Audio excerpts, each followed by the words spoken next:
దూర విద్యా విధానంలో doctor BR Ambedkar open university దేశంలోనే మొట్టమొదటి సార్వత్రిక విశ్వవిద్యాలయం.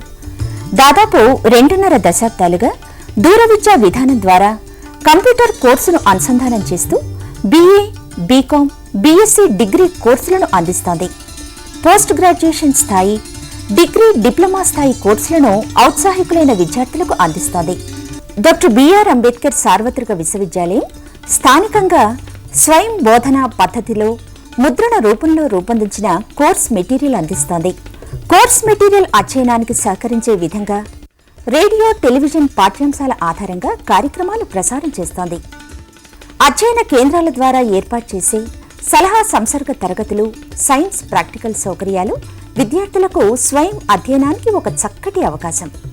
ఇవి విద్యార్థి సమీపంలో ఉండే అధ్యయన కేంద్రం నుంచే పొందొచ్చు. కనీస విద్యార్హత లేదని బాధపడుతున్నారా? చేతిలో కనీసం ఒక డిగ్రీ అయినా ఉండాలనేది మీ డ్రీమా?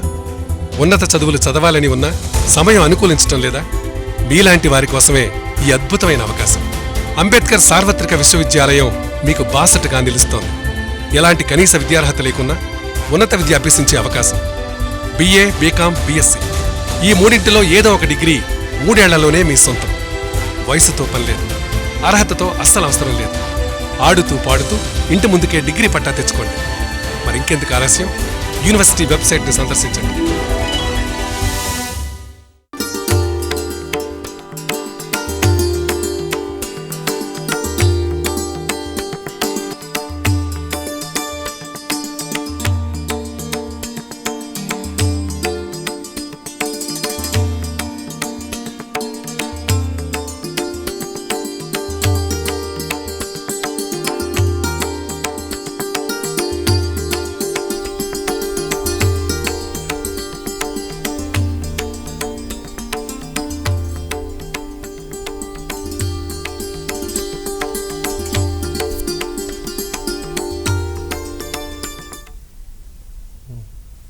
నమస్కారం. డాక్టర్ బిఆర్ అంబేద్కర్ సార్వత్రిక విశ్వవిద్యాలయం విద్యార్థులకు మరియు DD యాదగిరి ప్రేక్షకులకు స్వాగతం. ఈనాటి టెలికాన్ఫరెన్స్లో భాగంగా మనం ఈరోజు చర్చించుకోబోతున్నటువంటి పాఠ్యాంశము స్థానిక సంస్థల అధికార నిర్మాణము వ్యవస్థ. ఈ పాఠ్యాంశము BA 3rd year 6th semester political సోషాలజీలో భాగంగా సమాజ శాస్త్ర విద్యార్థుల ఉపయోగార్థమై ఈ చర్చా కార్యక్రమాన్ని నిర్వహిస్తున్నాము. ఈ చర్చా కార్యక్రమం అంతా కూడా 1 గంట పరిధిలో జరుగుతుంది. మొదటి అర్ధగంట ఈ యొక్క అంశం పైన విషయ నిపుణులైనటువంటి మనతో ఉన్నటువంటి విషయ నిపుణులు చర్చా కార్యక్రమాన్ని వాళ్ళు చర్చిస్తారు. తర్వాత అర్ధగంటలో విద్యార్థులకు ఏమైనా ఈ అంశం పట్ల సందేహాలు ఉన్నట్టయితే మీరు మేము చెప్పినటువంటి ఇప్పుడు కొన్ని నంబర్లు చెప్తూ ఉంటాము. ఆ నంబర్లకు ఫోన్ చేసి మీ యొక్క సందేహాలను నివృత్తి చేసుకోవాల్సిందిగా చెప్తా ఉన్నాం. మీరు సంప్రదించవలసిన నంబర్లు 04027031431, 04027031432, అదేవిధంగా ఇంకో నంబర్ 433. ముందుగా ఈ చర్చా కార్యక్రమంలోకి వెళ్లే ముందు ఈ అంశం పట్ల విషయ నిపుణులైనటువంటి 2 సీనియర్ ప్రొఫెసర్స్ ఈ స్టూడియోలో మనతో ఉన్నారు. వారిని ముందుగా పరిచయం చేసుకుందాం. ముందుగా ప్రొఫెసర్ సి గణేష్ సార్. నమస్కారం సార్. నమస్కారం. ప్రొఫెసర్ సి గణేష్ గారు ప్రొఫెసర్ ఆఫ్ సోషాలజీగా గత 30 సంవత్సరాలుగా ఉస్మానియా యూనివర్సిటీలో వారు అధ్యాపక వృత్తిని చేపడుతూ ఉన్నారు. అదేవిధంగా అనేక రకాలుగా అంటే హెడ్ ఆఫ్ ది డిపార్ట్మెంట్గా, BOSగా అనేక పదవులు అలంకరించినారు. అంతేకాకుండా డాక్టర్ బిఆర్ అంబేద్కర్ ఓపెన్ యూనివర్సిటీలో కూడా వివిధ కోర్సులలో వారు కోర్స్ డెవలప్మెంట్ టీమ్ మెంబర్గా, కోర్సు ఎడిటర్గా కూడా వారు సేవలు అందిస్తూ ఉన్నారు. ఈ స్టూడియోకి వచ్చినందుకు నమస్కారం సార్. అదేవిధంగా ఈ విషయం పట్ల సెకండ్ పర్సన్గా వచ్చినటువంటి ప్రొఫెసర్ సి రాఘవరెడ్డి గారు. నమస్కారం సార్. ప్రొఫెసర్ సి రాఘవరెడ్డి గారు professor of sociology, Hyderabad central యూనివర్సిటీలో వారు ప్రొఫెసర్గా విధులు నిర్వహిస్తున్నారు. వారు కూడా doctor BR Ambedkar open university course development టీములో కానీ లేదంటే వివిధ కోర్సు రైటర్గా కూడా ఉన్నారు. వారికి నమస్కారం. సార్, ముఖ్యంగా ఏదైతే ఈ స్థానిక సంస్థల అధికారం నిర్మాణ వ్యవస్థ అనేటువంటి పాఠ్యాంశం ఉందో మనం చూస్తూ ఉంటాం. గ్రామ స్థాయిలో అమల్లో ఉండేటువంటి అతి ప్రాచీన పాలన వ్యవస్థే పంచాయతీ. దీన్ని స్థానిక స్వపరిపాలన సంస్థల వ్యవస్థ కానీ లేదంటే పంచాయతీరాజ్ వ్యవస్థ అంటూ ఉంటారు. పర్టికులర్గా మన భారతదేశంలో కనుక చూస్తే మనకు 3 అంచెల పంచాయతీరాజ్ వ్యవస్థ కనపడతా ఉంటుంది.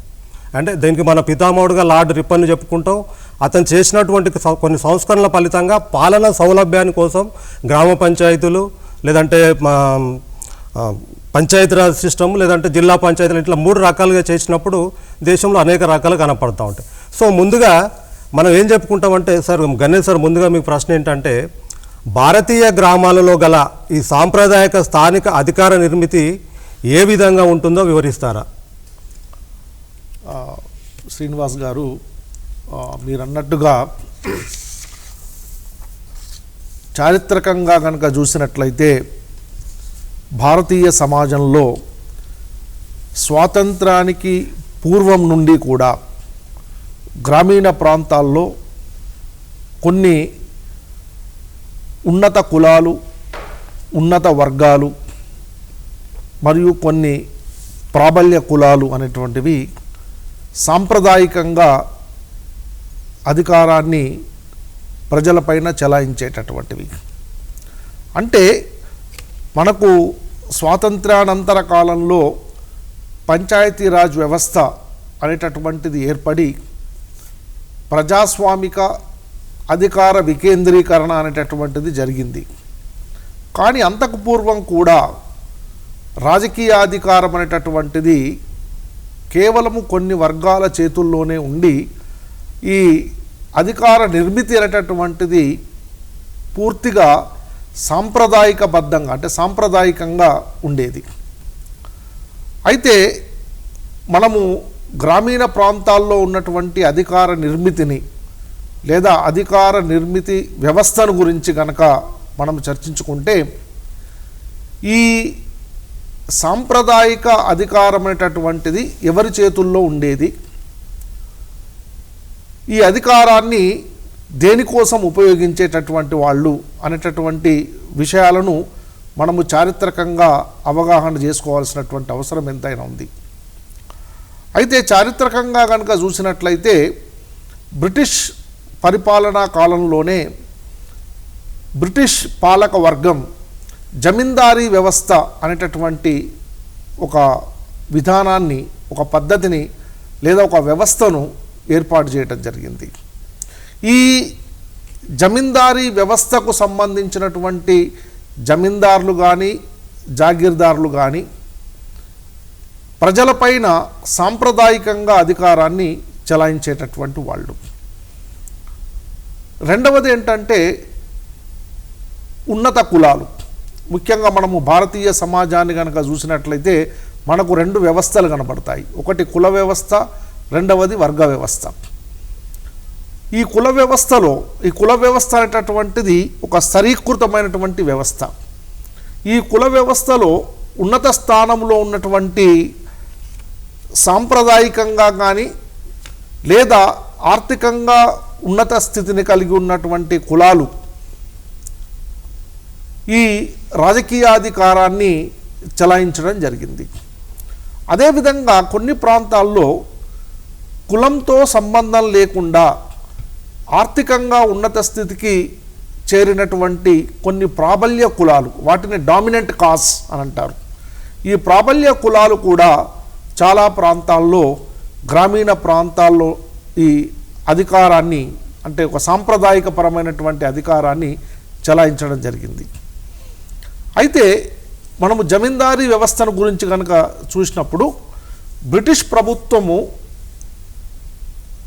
ఒక నిర్దిష్టమైనటువంటి ప్రాంతానికి ఈ జమీందారులను వాళ్ళు అపాయింట్ చేయడం జరిగింది. ఈ జమీందారుల యొక్క ప్రధానమైనటువంటి విధి ఏమిటనంటే వ్యవసాయదారుల నుంచి ల్యాండ్ ట్యాక్స్ అనేటటువంటిది వసూలు చేసి అది బ్రిటిష్ ప్రభుత్వానికి చెల్లించాలి. దానికి బదులుగా కొంత షేర్ అనేటటువంటిది ఈ జమీందారులకు కూడా వెళుతూ ఉండేది. సో వాస్తవికంగా ఈ జమీందారీ వ్యవస్థ అనేటటువంటిది చాలా దోపిడీతో కూడుకొని ఉన్నటువంటి వ్యవస్థ. ఈ జమీందారులు అనేటటువంటి వాళ్ళు భూమిపైన, ముఖ్యంగా భూమి అనేటటువంటిది ప్రధాన ఆర్థిక వనరులు గ్రామీణ ప్రజలకు సంబంధించి. సో ఈ జమీందారులు అనేటటువంటి వాళ్ళు తమకున్నటువంటి, అంటే తమకు బ్రిటిష్ ప్రభుత్వం ద్వారా సంక్రమించినటువంటి అధికారాలను వినియోగించుకొని విపరీతంగా ప్రజల నుంచి ట్యాక్స్ వసూలు చేయటం, తద్వారా వాళ్ళు ఆర్థికంగా బలపడటం, ట్యాక్సులు చెల్లించలేనటువంటి పరిస్థితి ఉన్నప్పుడు ఆ భూములను స్వాధీనం చేసుకోవడం, ఈ విధంగా ఒక ప్రత్యేక భూస్వామ్య వర్గం, అంటే మనకు ఐరోపాలో ఉన్నటువంటి ఈ భూస్వామ్య వర్గం లాంటిది భారతీయ సమాజంలో కూడా ఒక భూస్వామ్య వర్గం అనేటటువంటిది ఏర్పడింది.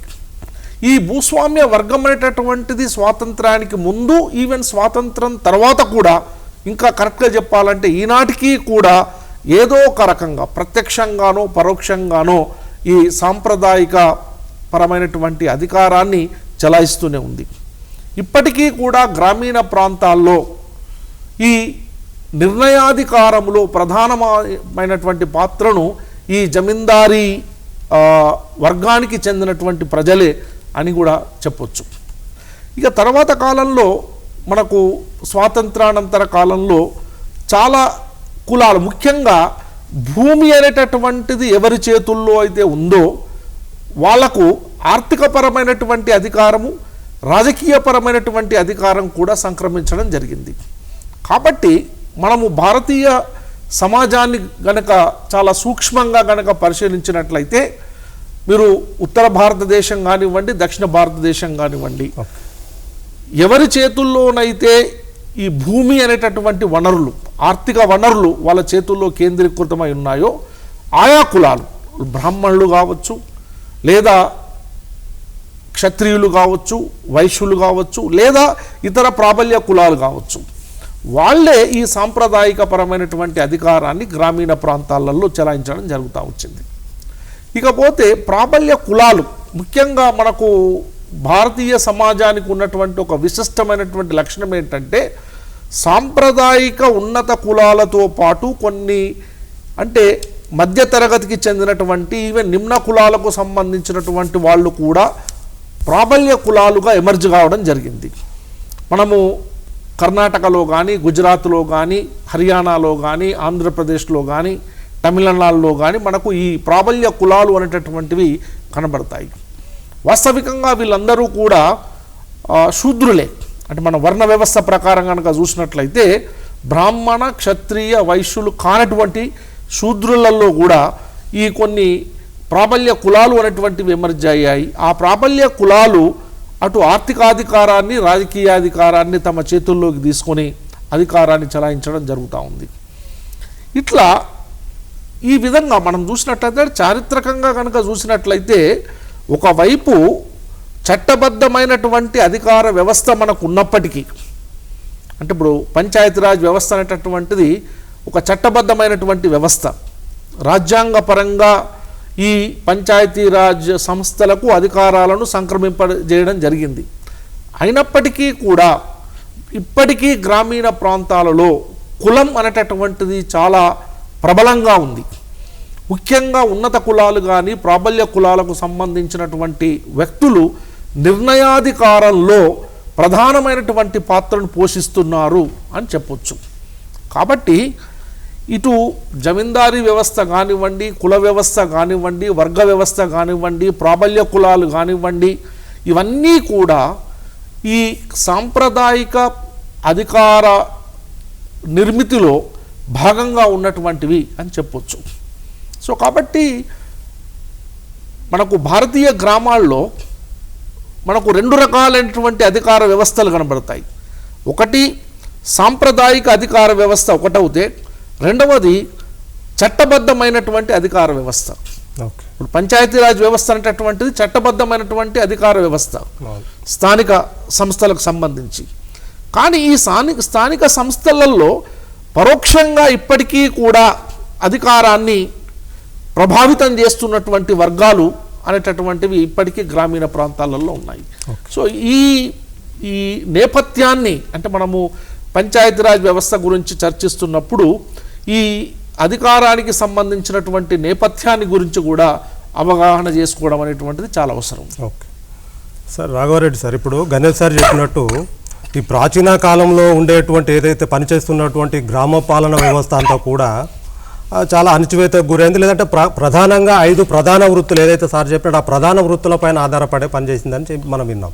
సో ఇటువంటి క్రమంలో పాలనంతా కూడా సౌలభ్యంగా ఉండడం కోసము ఆ బ్రిటిష్ అంటే గవర్నర్ బ్రిటిష్ జనరల్ రిప్పన్ కాలంలో స్థానిక స్వపరిపాలన అంటే స్థానిక స్వపరిపాలన సంస్థలు పునర్జీవనం పొందినాయని చెప్పుకుంటా ఉంటాం. సో ఈ పునర్జీవనం పొందేటువంటి కాలంలో ఏర్పడేటువంటిది అంటే స్థానిక పాలనంతా కూడా సౌలభ్యంగా ఉండడానికి మనకు పంచాయతీరాజ్ వ్యవస్థ అనేది వచ్చిందని చెప్పుకుంటా ఉంటాం. సో భారతదేశంలో పంచాయతీరాజ్ వ్యవస్థ ఆవిర్భావము, దానికి సంబంధించినటువంటి ప్రధాన కమిటీల గురించి మీరు వివరిస్తారా? తప్పకుండానండి. ఇప్పుడు ఈ పంచాయతీరాజ్ వ్యవస్థ గురించి మనం తెలుసుకునేటప్పుడు, దీని యొక్క చారిత్రక సందర్భం తెలుసుకునేటప్పుడు గాంధీజీ గారిని స్మరించుకోవడం చాలా ముఖ్యమైన విషయం. ఎందుకంటే ఆయన ఎప్పుడు అంటారు ఇండియా లివ్స్ ఇన్ విలేజెస్ అనేసి. భారతదేశం ఒక గ్రామాల సమూహం.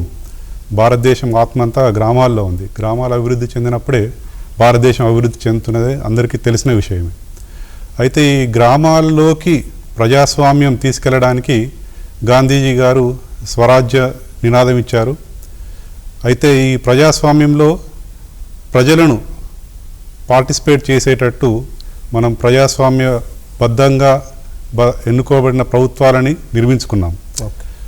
ఇండిపెండెన్స్ భారతదేశ స్వాతంత్రం తర్వాత 2 చట్టసభలు 2 లెవెల్స్లో, ఒకటి లెజిస్లేటివ్ అసెంబ్లీ, ఇంకొకటి పార్లమెంట్కి ప్రజలే ప్రత్యక్షంగా ఎన్నుకోబడిన ప్రతినిధులు మన దేశాన్ని పరిపాలించడం మొదలుపెట్టారు. సో ఈ కాన్స్టిట్యూషన్లో కూడా దీనికి సంబంధించిన చాలా స్పష్టమైన నిర్వచనాలు ఇచ్చారు. ఫర్ ఎగ్జాంపుల్ నేను చదువుతాను. ఆర్టికల్ 40 రాజ్యాంగంలో చెప్తారు, డైరెక్టివ్ ప్రిన్సిపల్స్లో, state shall take steps to organise village panchayats and endow them with such powers and authority as may be necessary to enable them to function as units of self government. So ఇది చాలా ముఖ్యమైన విషయం. మన రాజ్యాంగ నిర్మాతలు ఆ రోజుల్లోనే ఇదొక, ఇందాక గణేష్ గారు చెప్పినట్టు గ్రామాల్లో ఎటువంటి వాతావరణం కనపడుతుంది, అటువంటి సందర్భంలో ప్రజలందరినీ కులాలకు అతీతంగా, వర్గాలకు అతీతంగా, లింగ వివక్షకు వ్యతిరేకంగా, ఇవన్నిటికీ అతీతంగా ఎట్లాంటి ప్రజాస్వామ్యయుతమైన భారతదేశాన్ని నిర్మించుకోవాలని వాళ్ళు ముందే ఊహించి దీంట్లో చక్కగా నిర్వచించారు దీన్ని. అయితే ఇప్పుడు మనం చూస్తున్నట్టు లోకల్ సెల్ఫ్ గవర్నమెంట్ అనేది మన భారతదేశ స్వాతంత్రం రాగానే రాలేదు. దీనికి చాలా కాలం పట్టింది. దీనికి ఫస్ట్ స్టెప్స్ అంటాం కదా, తొలి అడుగులు 1952లో కమ్యూనిటీ డెవలప్మెంట్ ప్రోగ్రామ్ స్టార్ట్ చేశారు. భారతదేశంలో అతిపెద్ద రూరల్ డెవలప్మెంట్ ప్రోగ్రామ్ అంటే after independence community development programme. దాంతోపాటు national extension service programme start చేశారు. అయితే కొన్ని సంవత్సరాల తర్వాత వీటిపైన రివ్యూ చేస్తే ఈ ఫలితాలు అంతగా గ్రామాల్లోకి వెళ్ళట్లేదనే అభిప్రాయం చట్టసభ ప్రతినిధుల్లో అర్థమైంది. దీనికి ఎందుకు ఎలా జరుగుతుందనేసి ఒక కమిటీ ఏర్పాటు చేశారు. ఆ committee was headed by Balwant Rai Mehta MP గారు. He was heading that committee and ఆయన రికమెండ్ చేసిన వ్యవస్థ పంచాయతీరాజ్ వ్యవస్థ. అందుకే మనం దీన్ని బల్వంత్ రాయ్ మెహతా కమిటీ రిపోర్ట్ అంటాం, పంచాయతీరాజ్ వ్యవస్థ అంటాం. దీంట్లో ముఖ్యమైన అంశాలు ఏంటంటే 3 అంచెల విధానం. ఇది టువార్డ్స్ లార్జర్ ఆబ్జెక్టివ్ ఏంటంటే డెమోక్రాటిక్ డీసెంట్రలైజేషన్. అంటే డెమోక్రసీ అనేది వికేంద్రీకరణ జరగాలి, గ్రామ ప్రాంతాల్లోకి వెళ్ళాలి. ఒక డిస్ట్రిక్ట్ యూనిట్గా తీసుకొని డిస్ట్రిక్ట్ నుంచి 3 అంచెల వ్యవస్థను ఆయన రికమెండ్ చేశాడు. జిల్లా పరిషత్, బ్లాక్ లెవెల్, గ్రామ పంచాయతీ లెవెల్లో. సో ఈ వికేంద్రీకరణ ఎలా జరుగుతుందంటే ప్రజలే ప్రత్యక్షంగా ఎన్నికలలో పాల్గొని వాళ్లకు నచ్చిన ప్రతినిధులను ఎన్నుకుంటారు. ఈ నచ్చిన ప్రతినిధులు వివిధ కార్యక్రమాలు రూపొందించి ప్రజలకు జవాబుదారీగా ఉంటారు. ఇది లేకున్నప్పుడు it was completely dependent on bureaucracy. అధికారులపైన మాత్రమే ఆధారపడేవాళ్ళు ఎనీ కమ్యూనిటీ డెవలప్మెంట్ ప్రోగ్రామ్కి. వాళ్ళ జవాబుదారీతనం లోపించింది. అందుకే ఈ బల్వంత్ రాయ్ మెహతా కమిటీ గారు ఈ రికమెండ్ చేశారు. దాన్ని బట్టి పంచాయతీరాజ్ వ్యవస్థ అనేది వేళ్ళూనుకుందని చెప్పుకోవచ్చు మనం భారతదేశంలో. దాని తర్వాత సబ్సీక్వెంట్గా చాలా మార్పులు జరిగాయి. వివిధ రాష్ట్రాలు వాటికి సంబంధించిన వాటికి అనుకూలమైనట్టి నిర్ణయాలు తీసుకున్నాయి. ఫర్ ఎగ్జాంపుల్ ఆంధ్రప్రదేశ్లో తీసుకుంటే మండల్ వ్యవస్థ స్టార్ట్ చేశారు. బ్లాక్ తీసేసి మండల్ లెవెల్లో స్టార్ట్ చేశారు. సో ఇలా వివిధ రాష్ట్రాలు వివిధ వాటికి అనుకూలంగా ఈ పంచాయతీరాజ్ వ్యవస్థను నిర్మించాయి. అయితే ఈ నిర్మించడం వలన ప్రజలకి ప్రభుత్వాన్ని నిలదీసే హక్కు వాళ్ళ ప్రజాప్రతినిధుల ద్వారా లభించింది. ప్రతి గ్రామ పౌరుడు ప్రభుత్వంలో మేము కూడా భాగస్వామి అన్న అభిప్రాయం ఏర్పడింది. ఇది ఒక తొలి మెట్టు అనుకోవచ్చు మనం. సో సార్, ఇప్పుడు రాఘవరెడ్డి సార్ చెప్పినట్టు ఏదైతే భారతదేశంలో అంటే ఈ పాలనా వ్యవస్థకు అంతటి కూడా పంచాయతీరాజ్ వ్యవస్థనే ముఖ్యం అని చెప్పేసి వివిధ కమిటీలు చెప్పినటువంటి విషయాలను సార్ చెప్పడం జరిగింది. సో దీనికి అనుగుణంగా అంటే పంచాయతీలకు వాస్తవమైనటువంటి అధికారాలను అందిస్తే ఈ స్వయంలంబన కానీ స్వీయ చొరవను లేదంటే సహకారాన్ని పెంపొందించి గ్రామీణ సమాజ రూపురేఖలను మాపడానికే మనకు పంచాయతీరాజ్ వ్యవస్థ వచ్చిందని చెప్తా ఉన్నాం. సో ఈ నూతన ఏదైతే దానికి సంబంధించినటువంటి నూతన పంచాయతీరాజ్ వ్యవస్థకు సంబంధించినటువంటి 73వ రాజ్యాంగ సవరణ చట్టంలో ఉన్నటువంటి ప్రధాన అంశాలను వివరిస్తారా?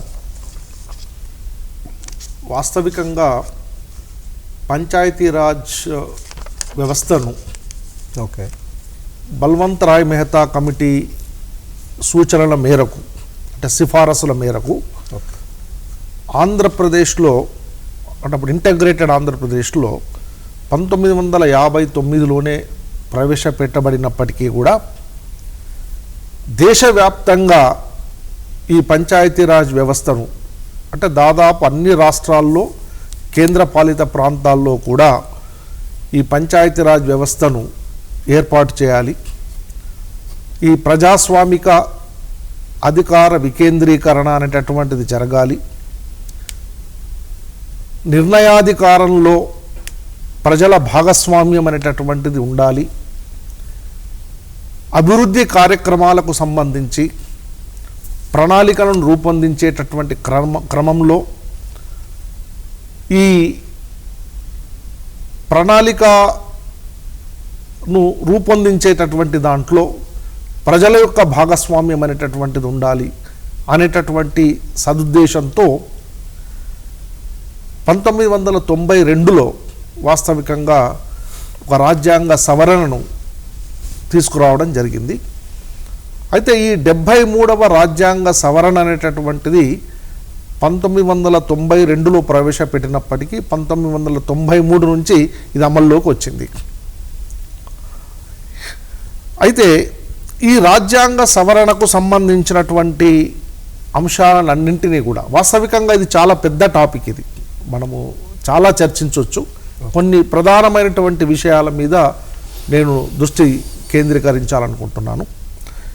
ఇక ప్రధానంగా చెప్పాల్సింది ఏంటంటే ఈ 73వ రాజ్యాంగ సవరణకు సంబంధించినటువంటి అంశాలన్నింటినీ కూడా రాజ్యాంగంలోని 9వ భాగంలో ఈ కొత్తగా రూపొందించినటువంటి 9వ భాగంలో చేర్చడం జరిగింది. అంతేకాకుండా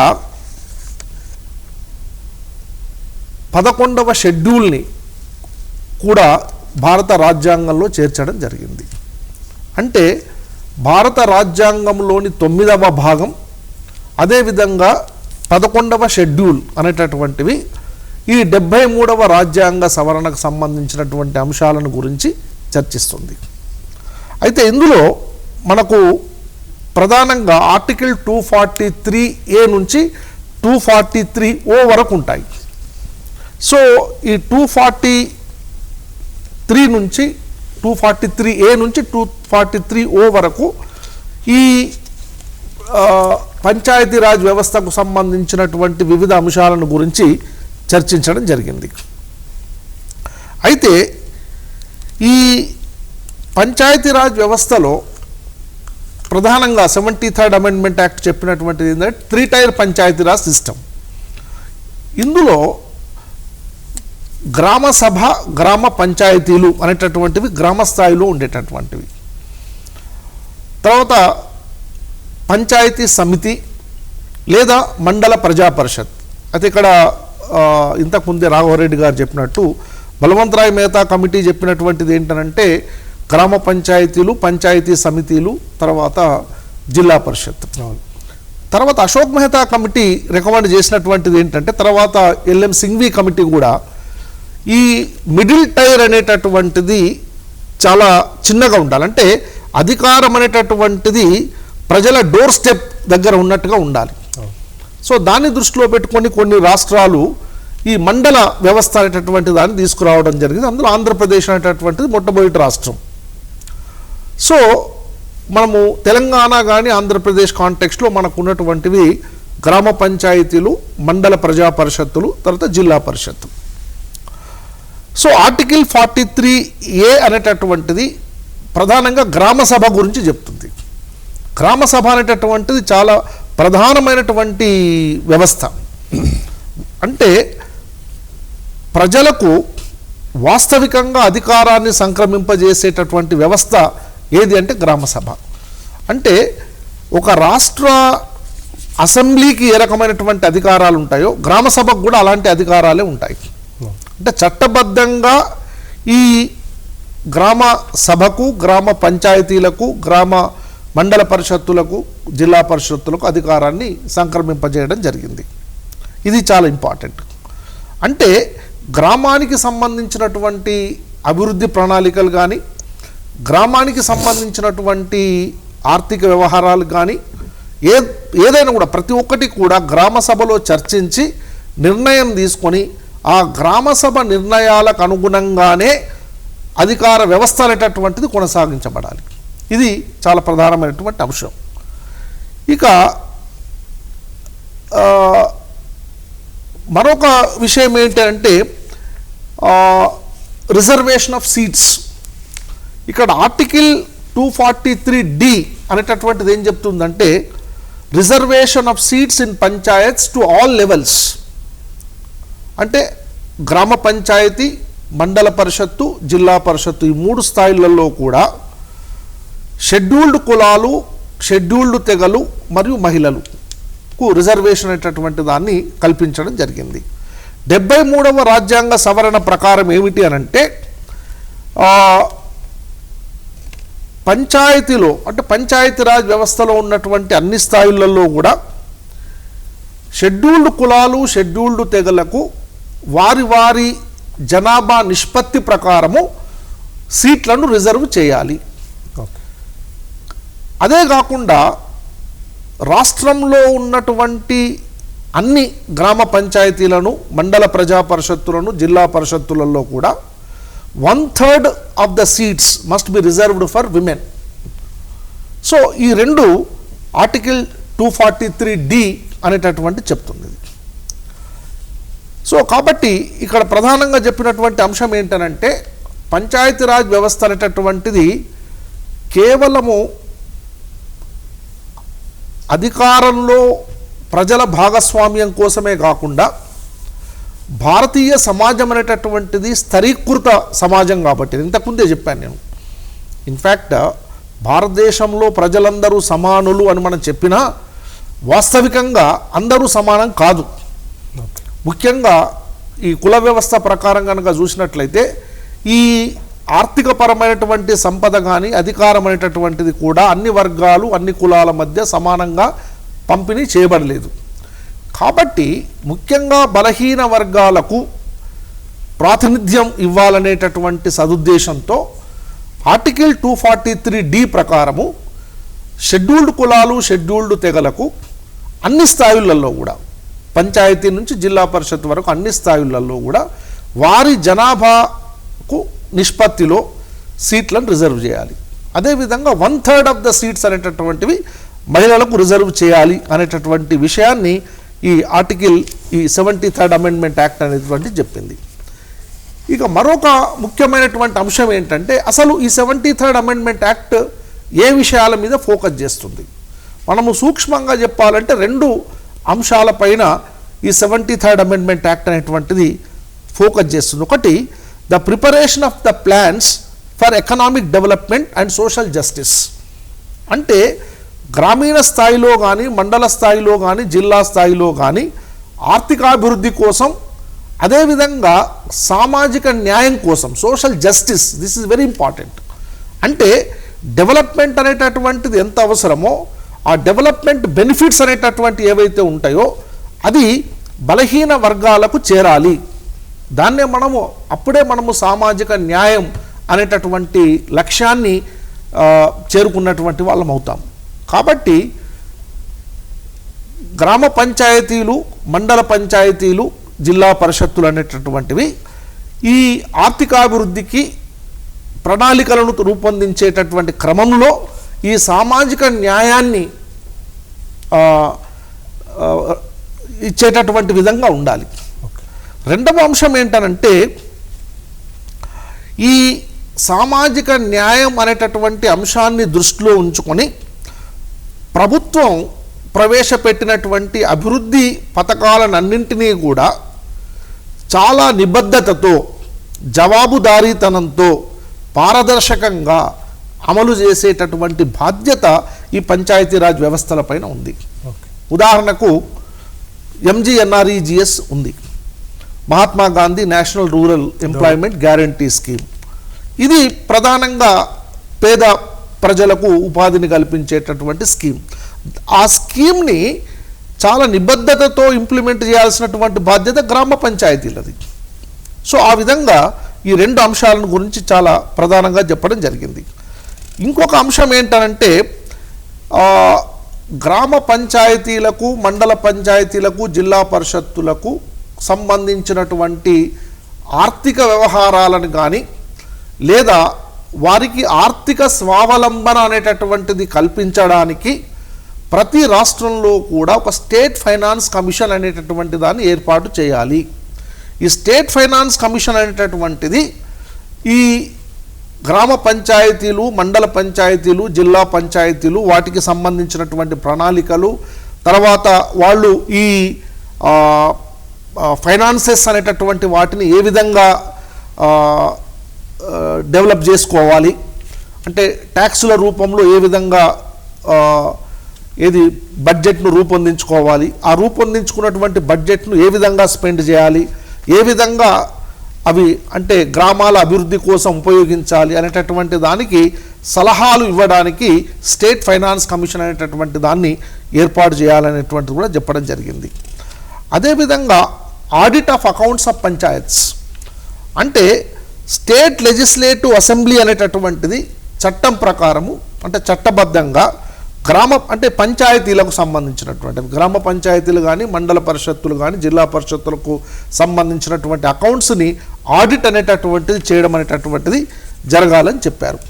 అయితే ఇంకా ప్రధానంగా ఇక్కడ చెప్పాల్సినటువంటి అంశం ఏంటనంటే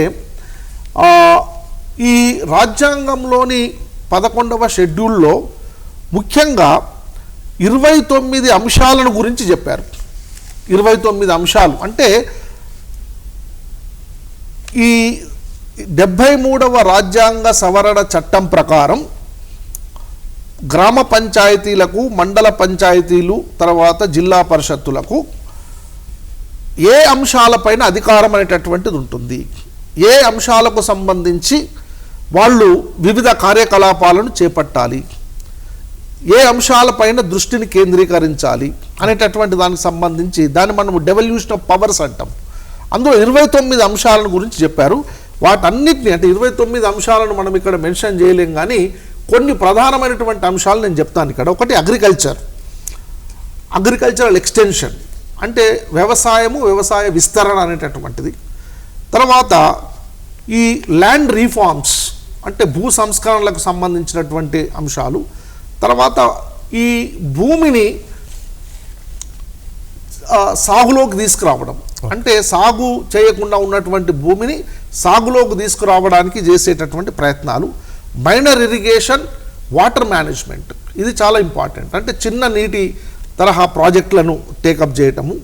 తర్వాత విద్యకు సంబంధించి ప్రాథమిక విద్య, సెకండరీ విద్యకు సంబంధించినటువంటి స్కూల్స్ బిల్డింగ్ కన్స్ట్రక్ట్ చేయటము.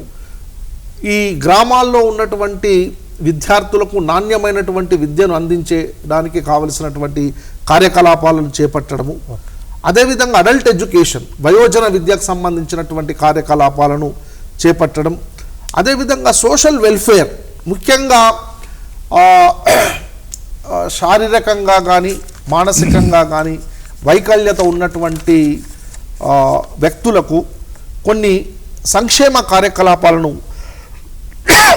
చేపట్టడం, అదేవిధంగా maintenance of the community assets అంటే గ్రామానికి సంబంధించినటువంటి అసెట్స్ అయితే అవి భూమి కావచ్చు, చెరువులు కావచ్చు, లేదా అడవులు కావచ్చు, వీటిని ఏ విధంగా సంరక్షించుకోవాలి, ఈ విధంగా 29 అంశాలకు సంబంధించి 73వ రాజ్యాంగ సవరణ అనేటటువంటిది చెప్పడం జరిగింది.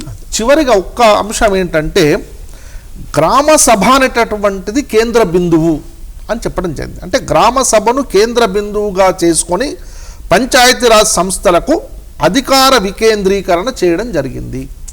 అంటే ఏ గ్రామంలోనైనా కూడా ఆ గ్రామానికి సంబంధించినటువంటి ప్రణాళిక కానీ అభివృద్ధి కార్యక్రమం కానీ లేదా ఏదైనా కూడా గ్రామ సభలో చర్చించి గ్రామ సభ అనుమతితోనే ఈ వివిధ అభివృద్ధి కార్యకలాపాలను చేపట్టాలి అని 73వ రాజ్యాంగ సవరణ చెప్తుంది.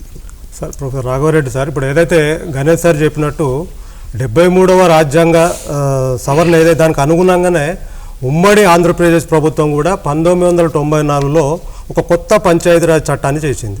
సో ఆ వ్యవస్థకు అనుగుణంగానే ఇప్పుడు పంచాయతీరాజ్ వ్యవస్థ అంతా కూడా నడుస్తూ ఉన్నాయి. సో ఈ పంచాయతీరాజ్ వ్యవస్థ నిర్మితిని లేదంటే వాటికి ఉన్నటువంటి ప్రాకర్యాలను అధికారాలను గురించి వివరిస్తారా? తప్పకుండానండి. దీంట్లో చాలా వరకు ప్రొఫెసర్ గణేష్ గారు కవర్ చేశారు, తన డిస్కషన్లో చెప్పారు. అయితే ఈ 73rd కాన్స్టిట్యూషన్ అమెండ్మెంట్ అనేది విద్యార్థులు ముఖ్యంగా గుర్తుంచుకోవాల్సింది చాలా ముఖ్యమైన అంశం. దాని నేపథ్యం అనేది చాలా ముఖ్యం అని నేను అనుకుంటున్నాను. ఎందుకంటే పంచాయతీరాజ్ వ్యవస్థ అనేది మన బల్వంతరాయ్ మెహతా కమిటీ రికమెండ్ చేసింది కాబట్టి మనం ప్రారంభించాం భారతదేశంలో. కానీ మళ్ళీ 73rd కాన్స్టిట్యూషన్ అమెండ్మెంట్ ఎందుకు తీసుకురావాల్సి వచ్చిందంటే ఆ నేపథ్యం చాలా ముఖ్యమైనది.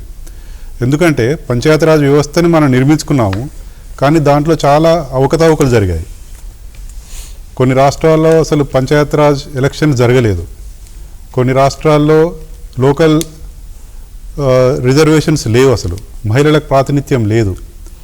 అంటే ఇట్లాంటి అవకతవక వల్ల ఈ పంచాయతీరాజ్ వ్యవస్థ అనేది నిర్వీర్యం అయిపోయింది చాలా రాష్ట్రాల్లో. అదైతే మనం కలలు కన్నాము, గ్రామ స్వరాజ్యం అని కలలు కన్నాము, అది లేకుండా పోయింది.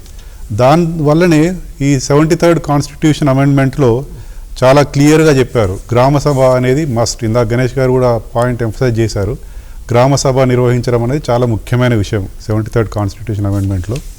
అట్లాగే డైరెక్ట్ ఎలక్షన్స్, నామినేషన్ పద్ధతి గాను ఇండైరెక్ట్ ఎలక్షన్స్ గాను అవకాశమే లేదు. అట్లాగే reservations, scheduled cost, scheduled tribes, 1/3 of reservations should go for women, మహిళల భాగస్వామ్యం పెంచడానికి మహిళలకు reservations, and fixed tenure 5 years కంపల్సరీగా పంచాయతీరాజ్ వ్యవస్థలు ఉండాల్సిందే. సో ఇటువంటివి చాలా ముఖ్యమైన అంశాలు. అంటే మనం ఇప్పుడు చూసుకున్నట్టయితే ఇవి జరుగుతున్నాయి కాబట్టి మనకు వీటి గురించి అంత ఇంపార్టెన్స్ తెలియదు. బట్ ఆ కాంటెక్స్ట్లో ఈ 73rd కాన్స్టిట్యూషన్ అమెండ్మెంట్ తీసుకొచ్చిన కాంటెక్స్ట్ అంటే ఆ నేపథ్యం ఇది. సో చాలా రాష్ట్రాల్లో ఇట్లాంటి అవకతవకలు జరిగాయనేసి ఈ కాన్స్టిట్యూషన్ అమెండ్మెంట్ తీసుకొచ్చారు. ఇది చాలా చక్కగా జరుగుతుంది, ఇప్పుడు జరుగుతుంది. అయినా ఇంకా ముందుకు పోవాల్సిన అవసరం ఉంది. ఇది ఇంకా పెద్ద మనం అనుకున్న ఫలితాలు సాధించాయా అంటే కొంతవరకు సాధించినాయి, ఇంకా జరగాల్సింది చాలా ఉంది. ఈ విధంగా దీనికి సంబంధించిన ఈ దృక్కోణంతోనే తెలంగాణ గవర్నమెంట్ కూడా పంచాయతీరాజ్ యాక్ట్ తీసుకొచ్చింది, 2018లో తీసుకొచ్చింది. దీంట్లో చాలా చక్కగా నిర్వర్తించారు. పంచాయతీరాజ్ వ్యవస్థల యొక్క విధులు ఏంటి, బాధ్యతలు ఏంటి, ఇవన్నీ సర్పంచ్కున్న విధులు, అధికారాలు, బాధ్యతలు, పంచాయత్ సెక్రటరీ. సో ఎక్కడికక్కడ ప్రజాస్వామ్యంలో గ్రామీణ ప్రాంతాల నుంచే నాయకులు ఉద్భవిస్తారు, వీళ్ళే గ్రామ అభివృద్ధి కోసం కథానాయకులు కావాలనేది ఈ తెలంగాణ పంచాయతీరాజ్ యాక్ట్ యొక్క ముఖ్య ఉద్దేశం. సార్ చెప్పినట్టు ఇప్పుడు మనం 73 అమెండ్మెంట్ యాక్ట్ తీసుకున్నప్పుడు దాదాపుగా పంచాయతీరాజ్ సిస్టానికి అంటే మీరు 29 అంశాలని చెప్పినారు. ఆ 29 అంశాలను కానీ తీసుకుంటే దానిలో ముఖ్యంగా మనకి ఈ పంచాయతీరాజ్ వ్యవస్థ సిస్టంలో ఉన్నటువంటిది ముఖ్యంగా చూస్తే ఒక 5 పాయింట్స్గా మనం చెప్పుకోవచ్చు. అది ఒకటి వనరుల పంపిణీ మెరుగుపరచడానికి, రెండవది ప్రభుత్వ పనుల్లో స్థానికులు ఇప్పుడు మీరు చెప్పినట్టు MGNRE అటువంటి ప్రోగ్రాంలలో స్థానికులనే ప్రవేశపెట్టడానికి, లేదంటే గ్రామీణ ప్రజల యొక్క దైనందిన అవసరాలను తీర్చడానికి, స్థానికంగా అధికంగా ఉద్యోగాలు కల్పించడానికి, అదేవిధంగా పేదరిక నిర్మూలన కార్యక్రమాలు చేయడానికి కానీ ముఖ్యంగా మనం ఈ పంచాయతీరాజ్ సిస్టమ్ని ఫోకస్ చేయడం చెప్పుకోవచ్చు. సో ఇటువంటి క్రమంలో దేశవ్యాప్తంగా చూసుకుంటే దాదాపుగా 537 జిల్లా పంచాయతీలు, అంటే మన దగ్గర మనం దాన్ని మండల పరిషత్తులు అంటూ ఉన్నాం, వివిధ రకాలుగా అంటే వివిధ రాష్ట్రాల్లో వివిధ రకాలుగా పిలుస్తూ ఉంటాం. అట్లా దేశవ్యాప్తంగా కనుక చూసినట్టయితే ఉంటే దాదాపుగా దేశవ్యాప్తంగా 537 జిల్లా పంచాయతీలు, 6097 మండల పంచాయతీలు, 2,34,676 గ్రామ పంచాయతీలు పనిచేస్తూ ఉన్నాయి. సో ఇటువంటి పనిచేసేటువంటి క్రమంలో ఈ పంచాయతీరాజ్ వ్యవస్థ వల్ల అధికార వికేంద్రీకరణ జరిగిందంటారా? దీని గురించి సవివరంగా వివరిస్తారా మీరు? కరెక్ట్. వాస్తవికంగా అంటే 73వ రాజ్యాంగ సవరణ చట్టం ప్రకారం ఈ పంచాయతీరాజ్ వ్యవస్థలో ఉన్నటువంటి ఈ 3 సంస్థలకు కొన్ని ప్రత్యేకమైనటువంటి అధికారాలను, విధులను, అదేవిధంగా ఆర్థికపరమైనటువంటి మద్దతును కూడా అటు రాష్ట్ర ప్రభుత్వాలు, కేంద్ర ప్రభుత్వం కూడా ఇవ్వడం జరుగుతూ ఉంది. మళ్ళీ మనము 73వ రాజ్యాంగ సవరణ యొక్క స్ఫూర్తిని కనుక తీసుకొని చూసినట్లయితే గ్రామ పంచాయతీల విధులేమిటి, మండల ప్రజా పరిషత్తుల యొక్క విధులేమిటి, జిల్లా పరిషత్తుల యొక్క విధులేమిటి అనేటువంటివి చాలా క్లియర్గా చెప్పడం జరిగింది. అందులో ఇక్కడ సూక్ష్మంగా నేను వాటిని మెన్షన్ చేసిన తర్వాత అసలు అధికార వికేంద్రీకరణ జరిగిందా లేదా అనేటువంటి విషయానికి వస్తాను. నేను గ్రామానికి సంబంధించి, గ్రామాభివృద్ధికి సంబంధించి, గ్రామ ప్రజల అవసరాలకు సంబంధించి ఏ అభివృద్ధి కార్యకలాపాలను చేపట్టాలనేటటువంటిది గ్రామ ప్రణాళికలో రూపొందించాలి. ఇక్కడ బేసిక్గా విలేజ్ డెవలప్మెంట్ ప్లాన్ అనేటటువంటిది చాలా ఇంపార్టెంట్. అంటే ప్రతి గ్రామంలో కూడా గ్రామ సభ, అంటే యాక్చువల్గా గ్రామ సభ అంటే ఎవరు అంటే రిజిస్టర్డ్ ఓటర్. ఒక గ్రామంలో ఉన్నటువంటి రిజిస్టర్డ్ ఓటర్లందరూ కూడా గ్రామ సభలో సభ్యులు. కాబట్టి ఈ ఓటర్లందరూ కూడా తరచుగా సమావేశమై ఈ గ్రామానికి ఎక్కడ నుండి ఫైనాన్సెస్ అనేటువంటి వస్తున్నాయి. వాస్తవికంగా కేంద్ర ప్రభుత్వం నుంచి, రాష్ట్ర ప్రభుత్వం నుంచి వివిధ రకాలైనటువంటి ఫండ్స్ని గ్రామ పంచాయతీలకు ఇవ్వడం జరుగుతుంది. అదేవిధంగా గ్రామ పంచాయతీలకు కూడా అధికారాలు ఇచ్చారు. ఉదాహరణకు ఇంటి పన్ను కానీ, మార్కెట్ పన్ను కానీ, ఈ విధంగా వివిధ సోర్సెస్ ద్వారా కూడా గ్రామ పంచాయతీలు వాళ్ళ ఫైనాన్సెస్ని ఇంప్రూవ్ చేసుకోవచ్చు. అయితే చాలా గ్రామాలలో ఈ గ్రామాలకు అవసరమైనటువంటి వాటిని, ముఖ్యంగా ఇంటర్నల్ రోడ్స్ కావచ్చు, మైనర్ ఇరిగేషన్ కావచ్చు, త్రాగునీటి వసతి కావచ్చు, స్కూల్ బిల్డింగ్ కన్స్ట్రక్షన్ కావచ్చు, ఇలాంటి కార్యకలాపాలన్నీ కూడా చాలా గ్రామాలలో జరుగుతున్నాయి. మరి పంచాయతీ సమితి విషయానికి వచ్చినప్పుడు, అంటే దాన్ని మనం మండల పరిషత్ అంటున్నాం. మండల పరిషత్ విషయానికి వచ్చినప్పుడు ఏంటంటే ఆ మండలం మొత్తంలో కూడా వ్యవసాయాభివృద్ధికి సంబంధించినటువంటి కార్యకలాపాలు చేపట్టడం, అదేవిధంగా ప్రాథమిక విద్యకు సంబంధించి, అదేవిధంగా ప్రాథమిక ఆరోగ్య కేంద్రాలకు సంబంధించిన వసతుల్ని కల్పించడం, ముఖ్యంగా ఈ ప్రైమరీ స్కూల్ బిల్డింగ్స్ కావచ్చు, లేదా ప్రైమరీ హెల్త్ సెంటర్స్కు సంబంధించినటువంటి బిల్డింగ్స్ కానీ కట్టడం, వాటికి కావలసినటువంటి వసతుల్ని కల్పించడం. అదేవిధంగా రోడ్లు, ఇంటర్నల్ రోడ్స్, అంటే ఒక గ్రామానికి మరో గ్రామానికి ఈ రోడ్ల సౌకర్యాన్ని కల్పించడం. ఈ విధంగా ఇంకా ఏంటంటే కుటీర పరిశ్రమలను లేదా కాటేజ్ ఇండస్ట్రీస్ని ప్రోత్సహించడం, ఇలాంటి కార్యక్రమాలన్నీ కూడా మండల పరిషత్తు చేయాలి. ఇక జిల్లా పరిషత్ విషయానికి వచ్చినప్పుడు ఏంటంటే కొంత బ్రాడర్గా జిల్లా పరిషత్తు కార్యనిర్వాహక వ్యవహారాలన్నీ కూడా జిల్లా పరిషత్ చేస్తుంది. అంటే ఈ గ్రామ పంచాయతీలు మండల ప్రజా పరిషత్తుల యొక్క యాక్టివిటీస్ అన్నింటిని కూడా కోఆర్డినేట్ చేయడం, సమన్వయం చేసేటటువంటి అధికారాన్ని జిల్లా పరిషత్తులకు ఇవ్వడం జరిగింది. సో ముఖ్యంగా జిల్లా పరిషత్తులు చేయాల్సినటువంటి విషయం ఏంటంటే ఈ గ్రామ పంచాయతీలు మండల పరిషత్తులు రూపొందించినటువంటి ప్రణాళికలన్నింటినీ కూడా కన్సాలిడేట్ చేసి ఆ జిల్లా మొత్తం కూడా అభివృద్ధి చెందడానికి కావలసినటువంటి అభివృద్ధి ప్రణాళిక అనేటటువంటిది జిల్లా పరిషత్ చేయాలి. ఎందుకంటే జిల్లా పరిషత్ అనేటటువంటి దానికి ఒక టెక్నికల్ ఎక్స్పర్ట్స్ అనేటటువంటి వాళ్ళు కూడా సపోర్టింగ్ బ్యూరోక్రసీ ఉంటుంది. సో ఈ రకంగా వివిధ రకాలైనటువంటి అభివృద్ధి కార్యకలాపాలను చేపట్టడానికి కావలసినటువంటి అధికారాలను, అదేవిధంగా ఫైనాన్సెస్ని కూడా కేంద్ర ప్రభుత్వం, రాష్ట్ర ప్రభుత్వాలు ఇవ్వడం జరుగుతుంది. సో ఇవన్నీ కూడా మనకు 1993 నుంచి కూడా జరుగుతూనే ఉంది. అయితే మీరు అడిగిన ప్రశ్న ఏంటనంటే ఈ 73వ రాజ్యాంగ సవరణ చట్టం వల్ల ఇచ్చినటువంటి అధికారాలు అంటే అధికార వికేంద్రీకరణ అనేటువంటి జరిగిందా లేదా? మనం తప్పకుండా చాలా వరకు జరిగిందని చెప్పొచ్చు. అంటే మనము అంటే క్రిటికల్గా కనుక చూస్తే, కొంత క్రిటికల్గా అంటే విమర్శనాత్మకంగా కనుక చూసినా కూడా చాలా వరకు భారత రాజ్యాంగం ద్వారా సంక్రమింపజేయబడినటువంటి అధికారాలు ఏవైతే ఉన్నాయో అవి గ్రామ పంచాయతీలకు, మండల పంచాయతీలకు, జిల్లా పరిషత్తులకు చేరినాయని చెప్పొచ్చు. కాకపోతే ఇక్కడ ప్రాబ్లం ఏముంది అంటే ఇంప్లిమెంటేషన్లో కొన్ని ప్రాబ్లమ్స్ అనేటటువంటి ఉన్నాయి. ఇంప్లిమెంటేషన్లో ఉన్నటువంటి ప్రాబ్లమ్స్ ఇప్పుడు ఇవాళ మనము భారతదేశంలో ఉన్నటువంటి చాలా గ్రామాలలో ఇవాళ గ్రామ సభకు సంబంధించినటువంటి సమావేశాలు నిర్వహిస్తూ ఉన్నారు. ఈ గ్రామ సభలలో ప్రజలు ప్రశ్నిస్తున్నారు, వాళ్ళకు ఏ రకమైనటువంటి వసతులు కావాలి అనేటువంటి వాటిని ప్రశ్నిస్తున్నారు.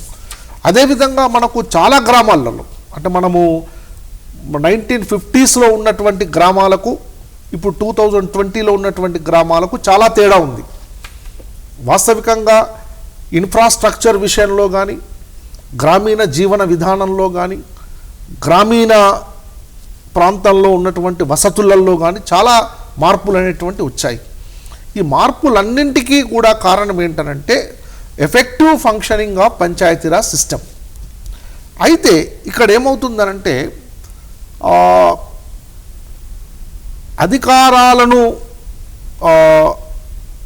వినియోగించడం అనేటువంటి ఒక ప్రాసెస్లో అన్ని వర్గాలకు చెందినటువంటి ప్రజలు నిర్ణయాధికారంలో భాగస్వాములు కావాలి అనేటటువంటిది 73rd అమెండ్మెంట్ యాక్ట్ యొక్క ప్రధానమైనటువంటి లక్ష్యం.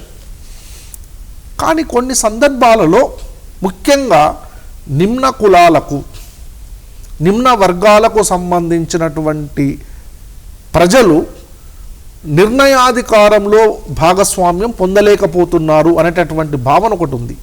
అదేవిధంగా మహిళలు మనం చాలా సందర్భాలలో చూస్తున్నాం. మనము 1/3 రిజర్వేషన్ అనేటటువంటిది మహిళలకు ఇచ్చినప్పటికీ మహిళలు వివిధ పొజిషన్స్లలో ఉన్నప్పటికీ కూడా వాళ్ళ అధికారాన్ని చాలా స్పష్టంగా ఉపయోగించలేకపోతున్నారు. సో ఇలాంటివి కూడా కొన్ని ఉన్నాయి. సార్ గణేష్ సార్ చెప్పినట్టు ఇప్పుడు ఏదైతే పంచాయతీరాజ్ వ్యవస్థలో అధికార వికేంద్రీకరణ జరిగింది అనేటువంటి కోణంలో కనుక మనం చూసినట్టయితే ఉంటే దేశవ్యాప్తంగా దాదాపుగా జిల్లా స్థాయి పంచాయతీలలో 11,825 మంది ప్రతినిధులు ఉన్నారు. మండల పంచాయతీ స్థాయిలో దేశవ్యాప్తంగా చూసుకుంటే 1,10,70 మంది ప్రజాప్రతినిధులు ఉన్నారు. గ్రామ పంచాయతీ స్థాయిలో కనుక చూసుకున్నట్టయితే ఉంటే 20,73,715 మంది ప్రజాప్రతినిధులు ఓటర్ల ద్వారా ఎన్నికైతా ఉన్నారు. సో ఇటువంటి కాంటెస్ట్లో ఈ పంచాయతీరాజ్ వ్యవస్థలో ఉన్నటువంటి రాజకీయ రిజర్వేషన్లు తత్ఫలితంగా బలహీన వర్గాలకు, మహిళలకు ఏ విధంగా రాజకీయ ప్రాతినిధ్యం లభించిందో వివరిస్తారా? ఈ వివిధ రకాల కాన్స్టిట్యూషనల్ అమెండ్మెంట్స్ కానివ్వండి, చట్టాల ద్వారా దీనికి ఒక చట్టబద్ధత లభించింది. రిజర్వేషన్లు అనేవాడికి చట్టబద్ధత లభించింది. ఓకే, అదొక ముఖ్యమైన అంశం పంచాయతీరాజ్ వ్యవస్థలో. ఇది ఈ ఇంట్రడక్టరీ స్పీచ్లో గణేష్ గారు చెప్పినట్టు అగ్రకులాలు కొన్ని వర్గాలు మాత్రమే ఈ పంచాయతీరాజ్ వ్యవస్థని కట్టడి చేసే పద్ధతి పోయి అన్ని వర్గాలకి భాగస్వామ్యం కల్పించే దిశగా రాజ్యాంగబద్ధంగా చేయబడ్డ అంశం ఏంటంటే రిజర్వేషన్ కల్పించడం.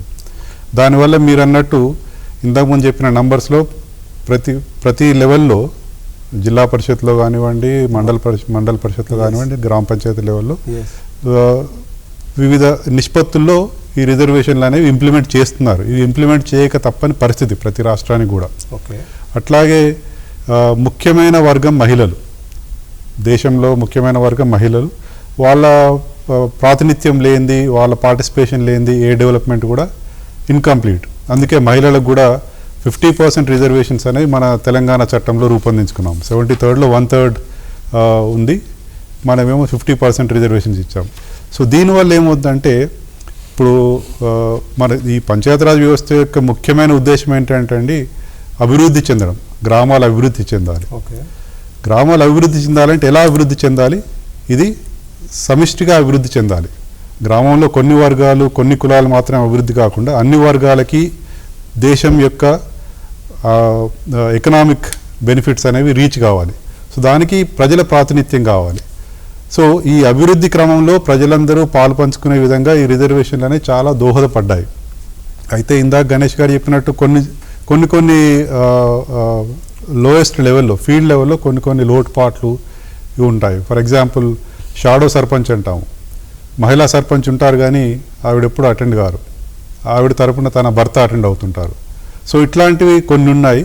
వీటిని ఓవర్కమ్ కావడానికి ఇంకా మనం కఠినంగా ఈ చట్టాలను అమలు చేయాల్సిన అవసరం ఉంటుంది. అయితే ఇది అంటే ఈ ప్రాసెస్ అంతా కూడా ఒక అభివృద్ధి పంతాన తీసుకుపోవడానికి, గ్రామాలని అభివృద్ధి పంతాన తీసుకుపోవడానికి దోహదపడేటిగా ఉండాలి. At the same time social justice అనేది ఇంపార్టెంట్ విషయం. దీంట్లో ప్రతి ఒక్కరికి అభివృద్ధి ఫలాలు అందుబాటులోకి రావాలి. ఇంకొకటి ఏంటంటే పొలిటికల్ అవేర్నెస్. ప్రతి ఒక్క ఓటరు కూడా ఇది నా బాధ్యత అని ఓటు చేయగలిగే అవేర్నెస్ అనేది ఈ పంచాయతీరాజ్ వ్యవస్థ తీసుకొచ్చింది. గ్రామ సభల్లో పార్టిసిపేట్ చేయడము. ఇప్పుడు గ్రామ సభ అనేది కంపల్సరీగా నిర్వహించాల్సిందే. గ్రామ సభ నిర్వహించాలంటే కోరం ఉండాలి. ఇప్పుడు తెలంగాణ పంచాయతీరాజ్ యాక్ట్ ప్రకారం ప్రతి గ్రామ సభలో కోరం, మినిమం కోరం అంటే 50 మంది మెంబర్స్ ఉండాలి. 500 ఓటర్లు ఉన్నట్టు 50 మంది మెంబర్స్ కంపల్సరీగా ఆ కోరం ఉండాల్సిందే. సో ఇట్లా ప్రతి ఒక్కరికి అవేర్నెస్. సార్ ఒక ప్రశ్న తీసుకుందాం. ఎవరు విద్యార్థి? హలో హలో నమస్తే అండి, చెప్పండి మీ క్వశ్చన్ ఏంటో చెప్పండి. క్వశ్చన్ ఏంటంటే, ఇప్పుడు మన పంచాయతీరాజ్ యాక్ట్ ఉంది కదా సార్ 2018. ఓకే. అయితే దీంట్లో ప్రాబ్లం ఏముందంటే ఓన్లీ పంచాయత్ సెక్రటరీని రకరకాల విధులకు బాధ్యతలు చేస్తున్నారు కదా. అయితే దానివల్ల పంచాయత్ సెక్రటరీలు చాలా ఒత్తిడి పడుతున్నారు స్టేట్ లో. ఓకే. అయితే అనేక రకాల విధులు ఉన్నాయి. ఒక్క బిల్ కలెక్టర్ కూడా లేడు. అంటే వాళ్ళకు పని చేయడానికి ఒక్కరు కూడా హెల్ప్ చేయడానికి. ఈరోజు ఫీల్డ్ అసిస్టెంట్ కూడా తీసేసిండ్రు. ఓకే. మొత్తం ఫీల్డ్ అసిస్టెంట్ తీసేయడం వల్ల ఈ MDNREGS వర్క్లు అసలు మొత్తం హెన్నప్ అవుతున్నాయి. ఏ రకంగా కూడా పంచాయత్ సెక్రటరీలు ఒక్కరోజు కూడా పని సరిగా చేయలేకపోతున్నారు. అనేక ఒత్తిళ్లకు గురవుతున్నారు. ఇప్పుడు మీటింగ్లు కండక్ట్ చేయాలి, మీటింగ్ లో మినిట్స్ చేయాలి, ఎజెండా పంపించాలి, వాళ్ళకు నోటీసులు పంపాలి మెంబర్లకు. ఓకే. వాళ్ళతో సంతకాలు తీసుకున్నారా? ఒకవేళ వాళ్ళ ఇంటి దగ్గర లేకుంటే మళ్ళీ వాళ్ళకు వాట్సాప్లలో పెట్టాలా? ఇవన్నీ చేయాలంటే ఒక్కరి నుంచన్నా అయితే మీరు ఒకసారి ఆలోచించండి సార్. ఈ చట్టమే సవరణ చేయాలి. లేదంటే పంచాయత్ సెక్రటరీకి పూర్తి రకమైన అంటే హెల్ప్ఫుల్ గా. ఈరోజు ఆంధ్రప్రదేశ్ లో ఎలా ఉందంటే, అది గ్రామ సచివాలయ వ్యవస్థలో పంచాయత్ సెక్రటరీ కింద రకరకాలమైన సిబ్బంది ఉన్నారు సార్. అర్థమైంది సార్, వింటున్నాము. అదే అంటున్నా, ఇంతమంది సిబ్బంది ఉన్నారు. మరి ఇక్కడ మన తెలంగాణ రాష్ట్రంలో చాలా మనం సాధించుకున్నాము, చాలా సంతోషం సార్. అయినా ఈ చట్టం వల్ల ఏమవుతుందంటే ఒకరి మీద ఒత్తిడి చాలా మంది అనేక మంది ఆత్మహత్యలు చేసుకుంటున్నారు. మీరు వినిగా సార్? ఓకే సార్, చూస్తున్నాం సార్, పేపర్లలో చూస్తున్నాము. దాని గురించి సార్ మాట్లాడతారు. 2018 యాక్ట్ ప్రకారం ఏంటని సార్ చెప్తారు. ఓకే సార్, ధన్యవాదాలు సార్. 2000 యాక్ట్ కొత్తగా అంటే ఇప్పుడు వాస్తవికంగా ఇప్పుడు ఇది 73వ రాజ్యాంగ సవరణ చట్టం కానీ లేదా తెలంగాణ పంచాయతీరాజ్ చట్టం కానీ వాస్తవికంగా చట్టం అనేటటువంటిది ఒక అంశం, ఆ చట్టాన్ని అమలు చేయడానికి కావలసినటువంటి యంత్రాంగాన్ని రూపొందించుకోవడం అనేటటువంటిది మరో అంశం. ఇప్పుడు మీరు చెప్పినటువంటి విషయంలో చాలా వాస్తవం ఉంది. కాకపోతే ఒకటి ఏంటంటే అందువలనే ఈవెన్ 73వ రాజ్యాంగ సవరణ ఏం చెప్తుందనంటే ఈ పంచాయతీరాజ్ వ్యవస్థకు సంబంధించినటువంటి వివిధ అంశాలను అమలు చేసేటటువంటి క్రమంలో ఏర్పడేటటువంటి ఇబ్బందుల్ని మూల్యాంకనం చేయడానికి సమీక్షించడానికే స్టేట్ ఫైనాన్స్ కమిషన్ అనేటటువంటిది ఉండాలి.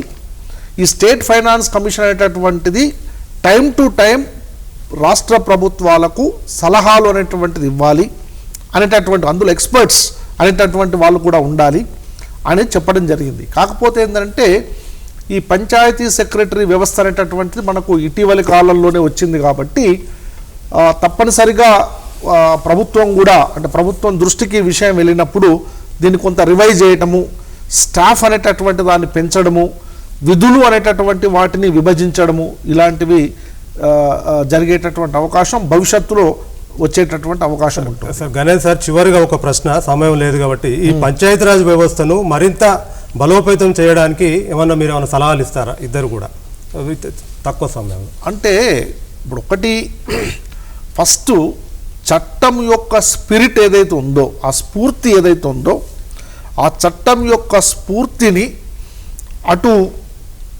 ప్రజల ద్వారా ఎన్నుకోబడినటువంటి ప్రతినిధులు కానీ అదేవిధంగా పంచాయతీరాజ్ వ్యవస్థకు సంబంధించినటువంటి బ్యూరోక్రసీ కానీ అంటే ఉద్యోగులు కానీ చాలా నిబద్ధతతో పారదర్శకంగా కనుక అమలు చేసినట్లయితే ఖచ్చితంగా పంచాయతీరాజ్ వ్యవస్థ అనేటటువంటిది సక్సెస్ అవుతుంది. ఇప్పుడు వాస్తవికంగా మనం చూస్తే గాంధీజీ కలలు కన్నటువంటి స్వరాజ్, గ్రామ్ స్వరాజ్ అనేటువంటిది చాలా ఇంపార్టెంట్. సో కాబట్టి ఆ గ్రామ్ స్వరాజ్ అనేటటువంటి దాన్ని మనం సాధించాలంటే ఆ స్పిరిట్ ఆఫ్ ద యాక్ట్ అనేటటువంటి దాన్ని ఇంప్లిమెంట్ చేయాలి. అదే అంటే ఒక గ్రామ పంచాయతీ కూడా ఎక్కడ కూడా ఒక గణతంత్ర రాజ్యాంగ గాంధీజీ కళలు కన్నాడు కాబట్టి ఆ రకంగా దాన్ని చూడాలనేది సార్ మీరేమన్నా?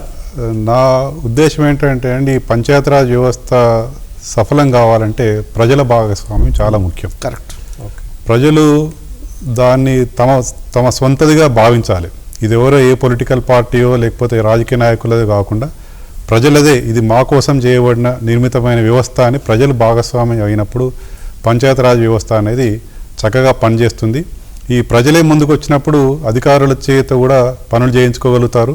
అభివృద్ధి అనేది అందరికీ జరుగుతుంది, పారదర్శకంగా కూడా జరిగే అవకాశం ఉంటుంది. సో నా ఉద్దేశంలో ఏంటంటే ప్రజలు భాగస్వామ్యం కావాలి, ప్రజలు ముందుకు రావాలి. ఓటు అనేది వాళ్ళ యొక్క బాధ్యతగా తీసుకోవాలి. ఎవరో వేస్తే బలవంతం చేస్తే ఓటు వేయడం కాకుండా ప్రతి లెవెల్లో విలేజ్ నుంచి మండల్ నుంచి జిల్లా పరిషత్ నుంచి ఎమ్మెల్యే ఎంపీ దాకా కూడా ప్రతి లెవెల్లో కూడా ఓటర్ అనేది బాధ్యతగా తీసుకొని ఓటు వేస్తే అప్పుడు ప్రజాస్వామ్యం అనేది ప్రజ్వరిల్లుతుంది. అట్లాగే భారతదేశం అనేది ముందుకు పోయే అవకాశం ఉంటుందని నేను అనుకుంటున్నాను. దీనికి ప్రజాస్వామ్య వ్యవస్థ దోహదం చేస్తుంది అనుకుంటున్నాను. ఓకే సార్, ధన్యవాదాలు. ఈ స్టూడియోకి వచ్చి మా సోషాలజీ విద్యార్థులకు కానీ మిగతా వాళ్ళని స్థానిక సంస్థల అధికార నిర్మాణము వ్యవస్థ పైన చక్కటి డిస్కషన్ అందించినందుకు ప్రొఫెసర్ సి గణేష్ సార్ గారికి, రాఘవరెడ్డి గారికి ధన్యవాదాలు.